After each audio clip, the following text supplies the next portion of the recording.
Здравствуйте, друзья! Настоящая история, выпуск 2. Геннадий Крахалев, ученый, сфотографировавший мысли. В середине 70-х годов прошлого века по Перми проползли слухи о необычных экспериментах некоего врача из психбольницы. Он якобы успешно фотографировал образы, рождавшиеся в головах больных, склонных к галлюцинациям. Звали этого врача Геннадий Крахалев. Он не только попытался доказать правоту гипотезы, но и заявил: мысль материальна. Он изобрел маску Крахалева, прибор, позволяющий фотографировать чужие мысли. Открытие стало настоящим прорывом в мире науки. Впервые была доказана материальность мысли. Кто не признал на изображении блондинистого рыцаря, читаем подпись. Тамерлан, император Тартарии, назван гневом Божьим и ужасом мира. Он сверг и взял в плен Баязета, великого императора турок, заперев его в железной клетке. Его армия состояла из 100 тысяч человек. Он также завоевал Месопотамию, Вавилон и Персидское царство.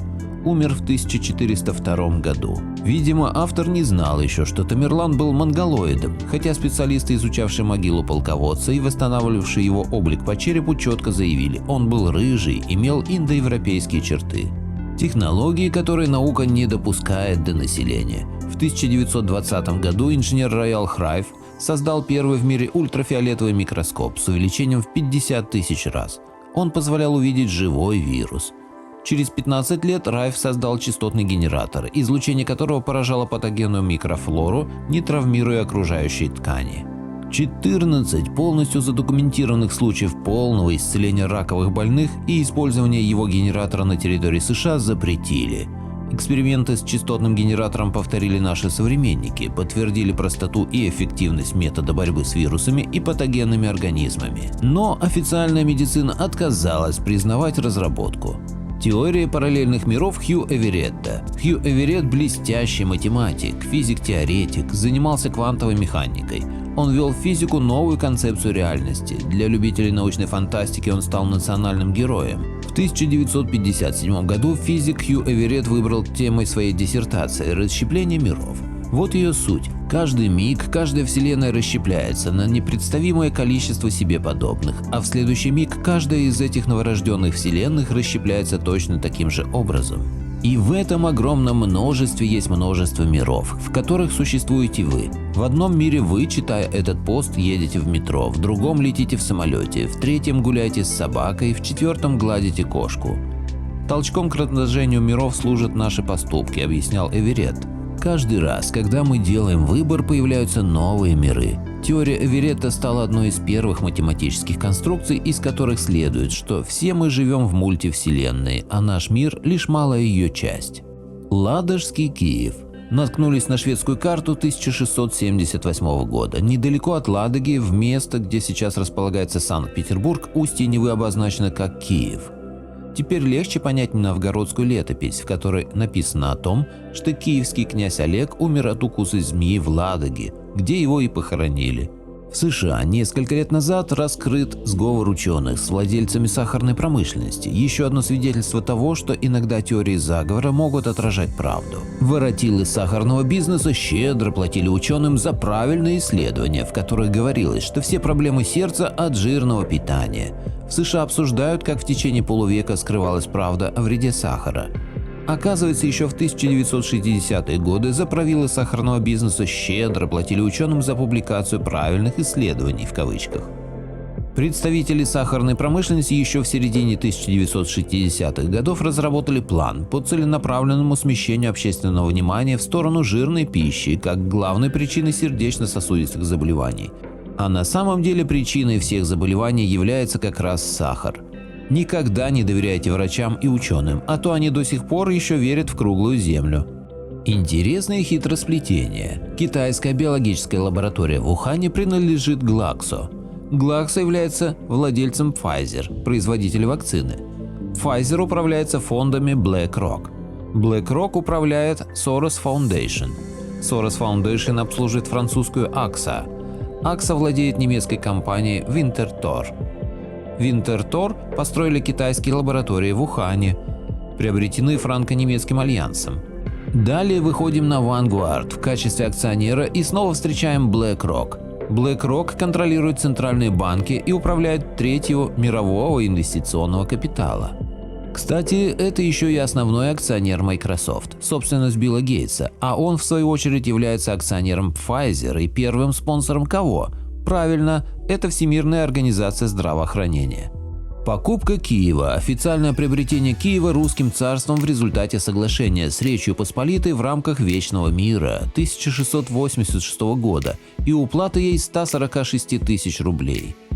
Польская сторона, нуждавшаяся в деньгах и военной поддержке против турок и татар, а также не видевшая возможность отобрать Киев силой, согласилась обсуждать сумму, за которую она была готова официально отказаться от него. Стороны начали долгие переговоры о цене, которую Москва заплатит Варшаве по братской дружбе и любви. Именно так дипломаты в 1686 году официально сформулировали назначение платежа. Торг за Киев шел несколько месяцев. Переговоры привели к окончательной сумме, за которую Киев был официально признан российским – 146 тысяч рублей. Это было примерно 10% годового бюджета России. Положение о покупке Киева было включено в Вечный мир 1686 года. Славянство в христианстве во всей красе. Таблица славянских и христианских праздников. Праздники одинаковые, изменилось только их название, и боги стали святыми. Бог Велес – это святой Власий. Танцы на пне гигантского дерева в Калифорнии, 1876 год. В 1853 году рабочие срубили гигантское дерево в роще гигантских секвой Северного Калаверса и Калифорнии. Ширина пня у основания составляла 7,32 метра, а подсчет колец показал, что ему 1244 года. Не обезьяны мы и точка. Вообще эволюционная цепочка не может похвастаться своей целостностью, так до сих пор не найдено переходное эволюционное звено от самого развитого примата к самому примитивному человеку. Похоже, что его в природе просто не существует.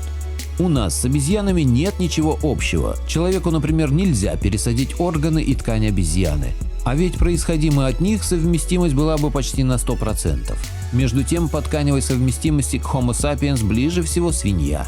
Это не доказывает, что мы произошли от свиньи, но уж не от обезьяны точно.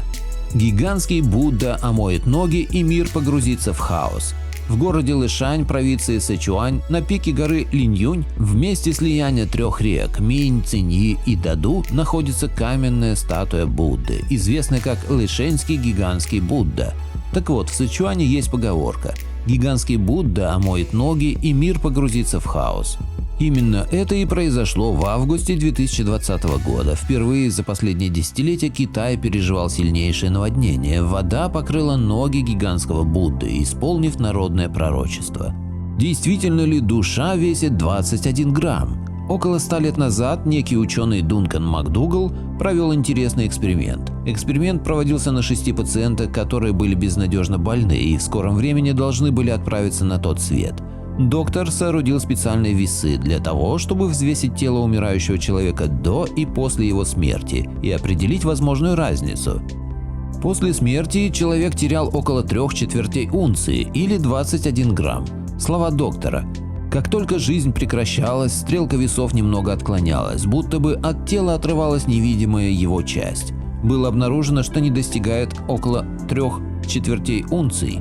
Коллеги доктора проводили такие же исследования, и результаты не удивили – все те же 21 грамм. На животных никаких отклонений в весе не было. А что думаете вы по поводу данного эксперимента? Соленое море под Москвой. В 30-е годы на глубине от 300 до 1000 метров под Москвой обнаружили подземное море. Оно осталось еще с Девонского периода. Минуя слои с пресной и минеральной водой, на глубине 1340 метров находится соленая вода, по составу приближена к Мертвому морю. Московское море имеет гигантские размеры и находится не только под самой Москвой, но и под Московской областью. Морской водой из подземной скважины пользуются в Московском олимпийском центре водного спорта. Пророческий писатель. Известный американский писатель Дин Кунц в 1981 году написал книжку «Глаза тьмы», где говорится о бактериологическом оружии под названием Ухань-400, которое разнесется по всему земному шару в 2020 году. Оно будет поражать легкие и бронхи, и против которого современные методы борьбы с болезнями бессильны. Совпадение? В 16-19 веках использовались просто огромные, по нынешним меркам, объемы красного обожженного кирпича любых необходимых форм и оттенков. При строительстве Брестской крепости, официальная версия 1760-1780 года, не применялся прием подрубка кирпича по месту. То есть кирпичи, как конструктор Лего, сразу и необходимой формы изготавливались на фабрике и уже готовыми доставлялись на место постройки. Использовано всего 300 типов разных по форме и размерам кирпичей. Представляете сложность и точность производства? А нам рассказывают про добавление яиц в раствор, которые собирались по всем деревням. На картинке разбивка кирпичей на чертеже подземных коммуникаций, то есть это никогда не увидят люди, постройка под землей и на века. И вспоминаем, например, кирпичную кладку в хрущевках, налицо деградация в качестве, а где прогресс? Или мы что-то забыли? Благодарю всех, кто подписался на мой канал и смотрит мои видео, ссылка на статью в описании. Поделитесь моим видео в соцсетях с родными, друзьями и знакомыми. Люди имеют право знать все точки зрения. Всем спасибо за внимание, буду рад вас видеть на своем канале снова.